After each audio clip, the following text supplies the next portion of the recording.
The iPhone Air is, to a degree, exactly what we were expecting. Apple's thinnest iPhone ever, measuring just 5.64mm. It feels light, balanced, and durable thanks to a grade 5 titanium frame and ceramic shield glass. In the hand, it is sleek and refined. I have been using my sky blue unit for a week now and it is still turning heads. The 6.5-inch Super Retina XDR OLED display is excellent. It is an always-on display that supports ProMotion, HDR, and brightness up to 3000 nits. It is slightly bigger than the iPhone 17's screen, which gives apps, text, and videos more room to breathe, and it looks great whether I'm scrolling TikTok, watching HDR videos, or just browsing outside on a sunny day. iOS 26 feels tailor-made for the Air with its new liquid glass design that looks striking and complements the physical build. Messages now support custom backgrounds, typing indicators, and polls, while the phone app and visual intelligence get useful upgrades. And while Siri's full AI overhaul isn't here yet, Apple Intelligence features are starting to appear. The biggest trade-off comes with the camera setup. There is just a single 48-megapixel camera lens on the rear of the phone. It produces sharp, natural-looking photos and impressive portraits, but you will miss the flexibility of a telephoto or ultra-wide if you are used to them. The selfie camera is excellent too. The Apple's center stage smarts for automatic, wide, and ultra-wide framing, and dual capture is genuinely fun. Performance from the A19 Pro is snappy and smooth, and it capably handled everything I threw at it, though the phone doesn't get warm during fast charging or heavy gaming. Battery life is decent but not class-leading enough for a workday, usually 6 to 8 hours of use, with my best stretch hitting around 10 hours away from the charger. Power users may want to invest in the $99 MagSafe Battery Pack, which matches the phone's slim profile and adds about 65% more life, but it is an added cost. The iPhone Air isn't the best iPhone for photography or endurance, but as a design statement, it's a gem. It feels like the most exciting iPhone Apple has released in years, and while it costs more than the iPhone 17 with fewer cameras and shorter battery life, it delivers value in other key areas. Apple unveiled the iPhone Air at its September 9, 2025 awe-dropping event alongside the iPhone 17, iPhone 17 Pro, iPhone 17 Pro Max, AirPods Pro 3, and 3 new Apple Watches. The Air, though, stands out with its entirely new design and is a whole new category of iPhone. It starts at $999 for 256 GB of storage, or you can bump that up to the 512 GB for $1,199 or 1 TB for $1,399. The iPhone Air is an eSIM only device worldwide and comes in 4 colors: sky blue, light gold, cloud white, and space black. I've been testing a 1 TB iPhone Air in sky blue. Apple will officially launch the iPhone Air on September 19, 2025, but it's up for pre-order now from the company's online store, authorized retailers, and carriers. If you are following the Apple rumor cycle, we were all expecting an ultra-thin iPhone to be released, one that would potentially go thinner than the iPhone 6 or 6 Plus, be more stunning than the iPhone X, and offer a truly refreshed look and feel for the iPhone. The launch event's awe-dropping tagline set the bar high, and the iPhone Air cleared it with room to spare. It's not the first ultra-thin phone. The Galaxy S25 Edge measures in at 5.8mm, but it still feels as stunning, sleek, and sexy in my hand right now after living with it for a week as it did during my brief hands-on session following the launch event. It feels as exciting as the iPhone X in that it might give us the playbook for the modern iPhone going forward, or at least show us one half of the purportedly incoming foldable iPhone. The photos released by Apple and even those shot by me for this review only do it partial justice. The iPhone Air is the best representation yet of Apple's vision for an iPhone that's just glass. It weighs in at just 5.82 ounces or 165 grams, fully justifying the Air moniker. Much like the iPhone 17 or even Pro Max, it feels balanced, not too top heavy, not too bottom heavy. It's Goldilocks ergonomics. I don't know if I'd quite call it awe-dropping, but the thinness is the part that gets people excited. At its thinnest, the iPhone Air is 5.64mm or 0.22 inches, and the plateau only jutes out of a bit more. I was instantly wowed, and over the course of a week, I have really become accustomed to this look and feel for an iPhone. While conducting some testing over the week, I showed it to my brother and sister-in-law, who were both visibly impressed when holding it. They asked about durability and were a little stunned at the overall feel. Then came the questions about battery life and the camera, both of which I will address below, and whether the USB-C port was thinner.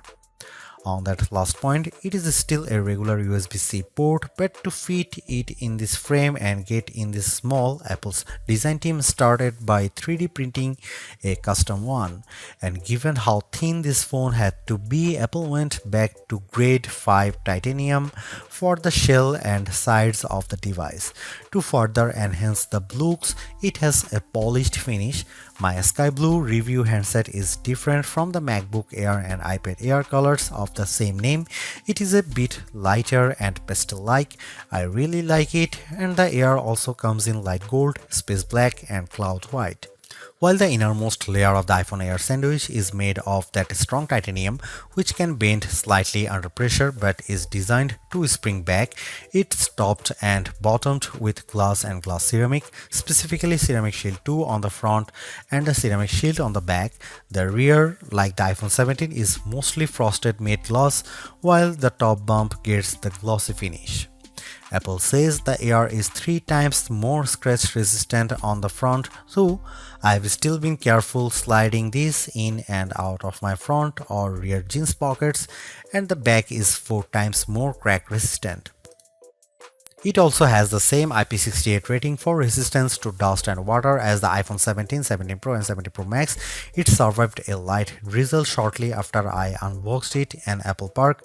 The weather's been wet in my home state of Jersey, and the Air has shown no issues when being used in rain or surviving a dunk test. Even given the extreme thinness here, you still get the usual buttons you would expect on an iPhone. Camera control has been redesigned to live on the right hand side, and it's slightly thinner but about the same length as on other iPhones. The power or sleep button sits slightly higher on this side, with the action button, volume up and volume down on the left.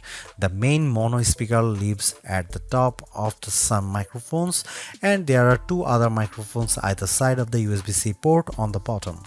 This design does, as mentioned, only leave room for a single camera and likely a smaller battery inside, but Apple has also dropped the SIM card slot worldwide and opted for eSIM to save some space. The iPhone Air is stunning, attracts a lot of admiring glances, and feels like biggest refresh in iPhone design we have seen in a while. Yes, it's the same key parts, just compressed, but in use it feels like the perfect showcase for iOS 26. If you are after Apple's best design this year, I think it is clearly the iPhone Air. For $999 US, it would be a little mean for Apple not to include promotion or always-on functionality here, and the iPhone Air supports both. As a whole, the screen is basically in line with those on the iPhone 17, 17 Pro or 17 Pro Max. The front of the iPhone Air is nearly all glass, except for a thin black bezel that turns into the sloped polished side. It's a 6.5-inch Super Retina XDR OLED display with a resolution of 2376 by 1260, which works out to 460 pixels per inch. It tops out at 3000 nits of brightness when needed, supports the white color P3 gamut and HDR, and features an anti-reflective coating. It also has the same dynamic island as the rest of the iPhone 17 line. In daily use, the display is really the main appeal here. On paper, it's 0.2 inches bigger diagonally than the iPhone 17 or 17 Pro, but it feels a bit more expensive. It offers more lines of text or a slightly expanded view when viewing a web page. Games or movies feel a little more like an event, and it offers a broad canvas for iOS 26. Lay two of these phones side by side and I think you'd have some idea of what Apple is planning to bring us with its long rumored folding iPhone, and it would look mightily impressive, but we are not quite there yet. And it's still smaller than the Pro Max. Colors looked punchy and vibrant, text was inky black and crisp, and it was a great display for daily use. I found that it got bright enough to battle the bright sunshine of California, the late summer sunshine of New Jersey and New York, as well as bright artificial lighting. I liked scrolling TikTok and Instagram Reels or watching a video on it, mainly thanks to the super smooth Pro Motion display. And iOS 26 with its liquid glass makeover looks fantastic here. This is where the compromises necessitated by the iPhone Air's unfeasibly thin design begin. The iPhone Air only features a single 48 megapixel fusion camera on the back. It can shoot at 1x, a sensor crop in 2x, or a maximum digital 10x, but the quality falls off noticeably with the latter. I'll cut to the chase here. If you are after the iPhone with the best cameras or even just some variety for shooting, this is probably not it. Here are some camera samples of the new iPhone Air.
The iPhone Air delivers remarkable performance in a super thin and light design that's very durable.